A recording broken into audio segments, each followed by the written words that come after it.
But I remember just reaching this point where I realized, Anna, like, this is not sustainable. You are not happy.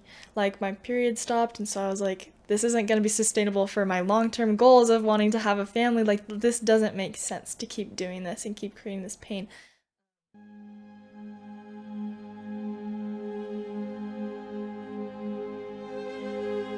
I started just being really upset about my appearance and feeling like my value came from how much I weighed. Because I always grew up skinny and people would always compliment me on it. And so in my head, I was like, okay, being skinny is good. That's part of who I am. If I'm not skinny, then that's a problem.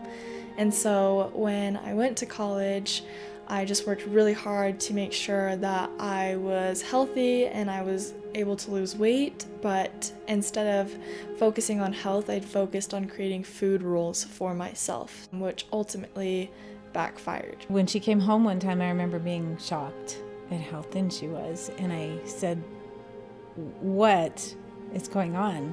You are way too skinny," and it scared me, and I remember being scared when I mentioned it, and then she got defensive and she kind of freaked out, and I don't think either one of us really had a clue. There's things that our body is designed to be doing to keep our brain healthy.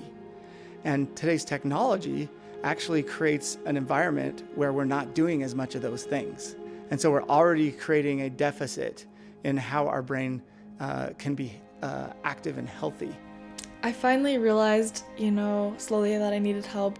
So I watched a bunch of YouTube videos about how to overcome eating disorders, and everyone all said, like, you're gonna probably gain weight at first, but you have to just let it go. And I remember when you were getting ready to serve a mission, that was one of the things that was a little bit terrifying for you, is that, I gained weight, and I did. I gained like 40 pounds. and not being in control of the food you ate, and, trying to stay healthy, but yeah. I finally came to the conclusion this isn't sustainable. I want to serve a mission too. I can't go into this just thinking about food the whole time, and so I made a promise to myself. Even though it was hard and even though I still struggled with it on my mission, I made a promise to myself that I would never starve myself again to lose weight.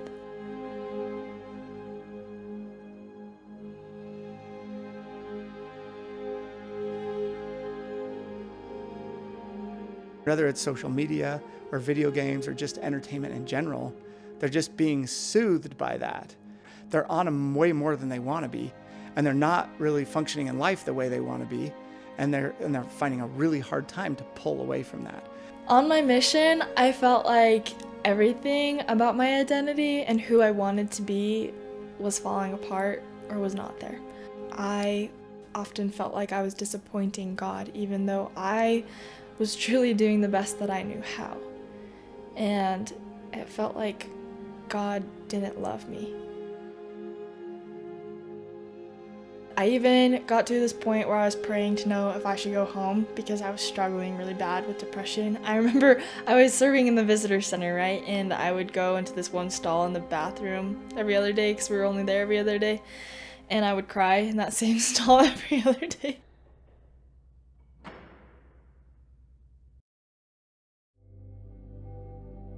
I had a companion who told me that I needed to go home and take antidepressants, meet with a therapist, and that kind of hit me because I didn't want to admit that I needed that kind of help.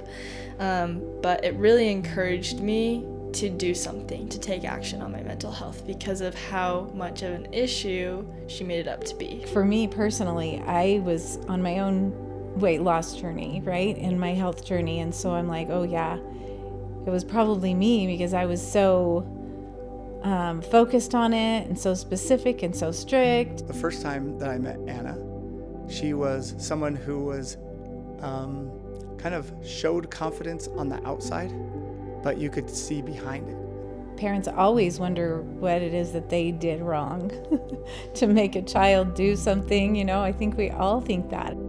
She wanted to know what she's supposed to be doing, who she's supposed to be, who she's supposed to be making happy. And so we would just go through this whole process. It was about 6 or 7 hours. And at the end, she was just beaming with excitement. I feel like I finally have permission to be happy in my life, and that was something that I never thought that I would have before that.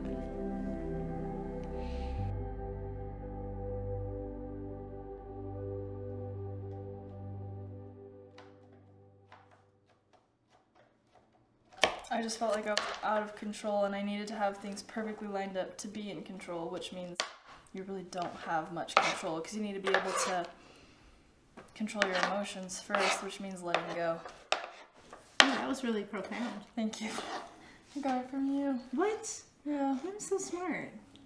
I have come a long way from feeling like it's all my fault, and particularly feeling guilty for whatever was my part, because Anna wasn't the first one of my children to go through an emotional challenge or a mental health challenge. Looking back at everything that I struggled with and overcame, I am so grateful now that I know when challenges come, I will be able to overcome them, and it will be so much easier.